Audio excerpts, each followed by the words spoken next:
Hi, this is Sue Rodman with Field Trips with Sue Family Travel Blog, and we are with Danny Schmidt at Historic Jamestowne, and we are actually at the Archaeological Dig.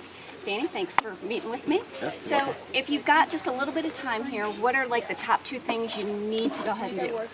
All right, well, I would say without a doubt, if one comes out here, they must see the site of James Fort, which is the actual physical spot where they set up shop, where they started this colony. So it's arguably the physical point where modern America begins, and the British Empire as well. And that fort site is right over here. And what we've been doing archaeologically for the last 22 years is uncovering the fort little by little. We started in 1994, back when most folks thought we were absolutely crazy to even be looking for the fort, because, yeah. This is all new then. It's all new, yeah. They thought it had washed away. And so if you thought you knew history, you don't. Right, we are rewriting the history books. We're making the map of this fort as we go. We're figuring out what daily life was like through the material culture, through the artifacts. We're learning what they did in different parts of the fort, different activities, etc. So I would say if you have to see 2 sites, one would certainly be the fort site. Also add that there's a church that they built inside this fort in 1617, which 2 years later, in 1619, the first General Assembly or representative government meets.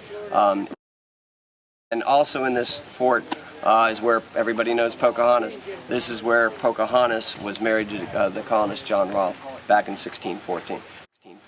So the fort is one site. The other site, I'd have to say, I'm looking at it in the distance over there, is the Archaeological Museum, the Archaearium, where we highlight some of the sort of the cream of the crop, the most significant finds that have come from this site. And it's just been an incredible journey. Having been a part of this, I'm truly blessed, lucky to have been a part of this. And if you go in that museum, you will see a unique experience where the artifacts tell you the story. Yeah, this is the real deal. I like to call it the raw deal. This is where visitors can witness the moment of discovery. We try to get visitors as close as we can without them falling in. Toast. But this is a wonderful example of one of these cellars, these subterranean pits that we've been finding really since the first year. Most of the buildings inside the fort have a basement component to them. This one is unique in that it has a well in the floor of the cellar. Big square well. We'll be excavating into that in the next few weeks coming up here. Who knows what we'll find.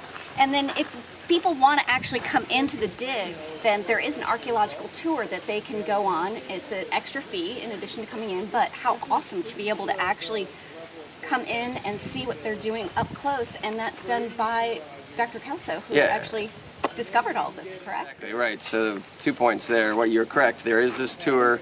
It is incredible that you can come down here, walk where we are. It is fee-based, I should add, but you can do this, and not only can you do that, but you get to do it with the guy who actually physically found James Fort. And then Bill Kelso, in my opinion, is an American hero. When all others said, you're nuts, what are you doing looking for this fort?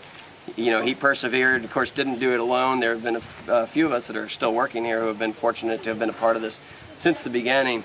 But, we were hoping to find the fort, which we, of course, did, but never in our wildest dreams could we have imagined how many buildings, how many artifacts, and some of these just out-of-this-world discoveries.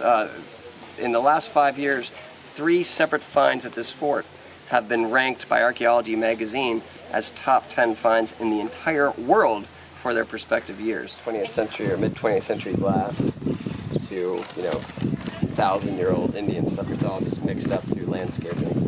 Oh, no. Oh, wow. That's a projectile point they just found.